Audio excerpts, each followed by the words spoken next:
বিরতির পর আবারও স্বাগত টেক ওয়ার্ল্ডে। ঘরে বসে ডিজিটাল মার্কেটিং নিয়ে আউটসোর্সিংয়ে কাজ করে এখন নিজেই গড়ে তুলেছেন টেক স্টার্টআপ। বলছি বিপিও প্রতিষ্ঠান ডিজিপিআর সিইও সজল কুমারের কথা। স্বল্প পরিসরে শুরু করলেও বর্তমানে তার প্রতিষ্ঠানের পরিধি বেড়েছে অনেক।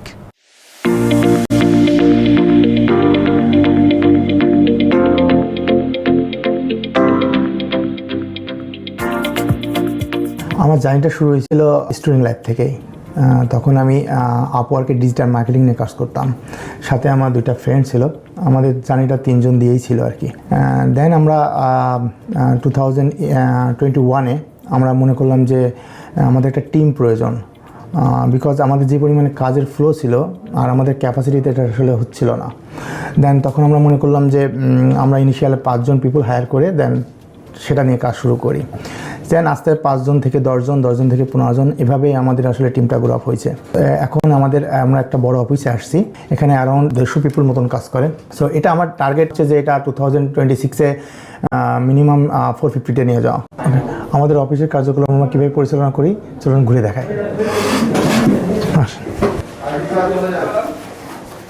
আমরা এখন আমাদের অফিসে back office support, digital marketing, website design development and lead generation, B2B lead generation নিয়ে কাজ করছি, স্পেশালি দ্য কাস্টমার কেয়ার।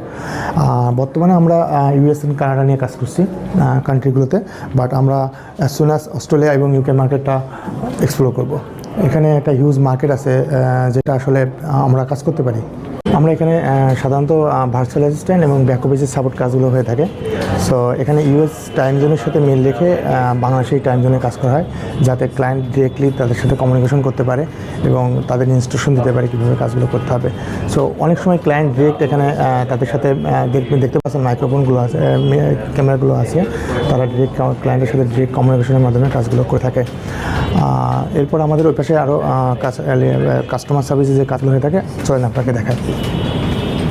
চলুন আমাদের কাস্টমার সাপোর্ট অপারেশনটা আপনাকে একটু ঘুরে দেখায়। ওকে, এখানে আমাদের সাধারণত কাস্টমার সার্ভিসের যে অপারেশনটা এখানে রান করা হয়। ইনি হচ্ছে আমার বড় ভাই, টুইন ব্রাদার সজীব ভদ্র, এই পার্টটা সে দেখাশোনা করে। আমরা এখানে মূলত কল সেন্টারের পার্টটাই এখানে হ্যান্ডেল করা হয়। সাধারণত কল সেন্টারে বলতে মেনলি B2B লিড জেনারেশন বলতে পারেন, যে আমরা বিভিন্ন ক্লায়েন্টের জন্য, বিভিন্ন ইন্ডাস্ট্রির জন্য, সেটা হতে পারে সোলার ইন্ডাস্ট্রি, সেটা হতে পারে বিভিন্ন ধরনের রিয়েল এস্টেট ক্যাম্পেইন, তাদের জন্য আমরা appointment set or sales qualified appointment ফানেলটা রেডি করে দিই।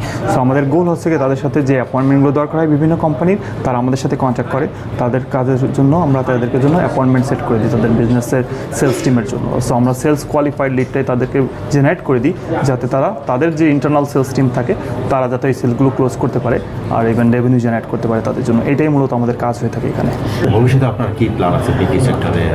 আমার বিপিও সেক্টরের প্ল্যান ভাইয়া, আমি বাংলাদেশকে বিপিও হাব হিসেবে চিনাইতে চাই ইন্টারন্যাশনাল ক্লায়েন্টদেরকে। এখন যারা সাধারণত বিপিও বলতে সাধারণত ইন্ডিয়া, ফিলিপাইন্সকে বোঝানো হয়, কিন্তু বাংলাদেশকে আমি বোঝাতে চাই যেটা পিপল যাতে বিপিও নিয়ে কথা বলতে যেন বাংলাদেশের নামটা আগে আসে। ওকে, আমাদের আরেকটা প্ল্যান আছে, এটা হচ্ছে আমাদের বিভিন্ন জেলা শহরগুলোতে আমাদের সাব অফিস তৈরি করা এবং সেখানে লোকাল যারা স্টুডেন্ট আছে তাদেরকে স্কিল ডেভেলপমেন্টের মাধ্যমে কর্মসংস্থানের ব্যবস্থা করা, যাতে তাদেরকে ঢাকায় আসতে না হয়, তারা ওখান থেকে তাদের পার্ট টাইম অথবা ফুল টাইম কাজের ব্যবস্থা করা।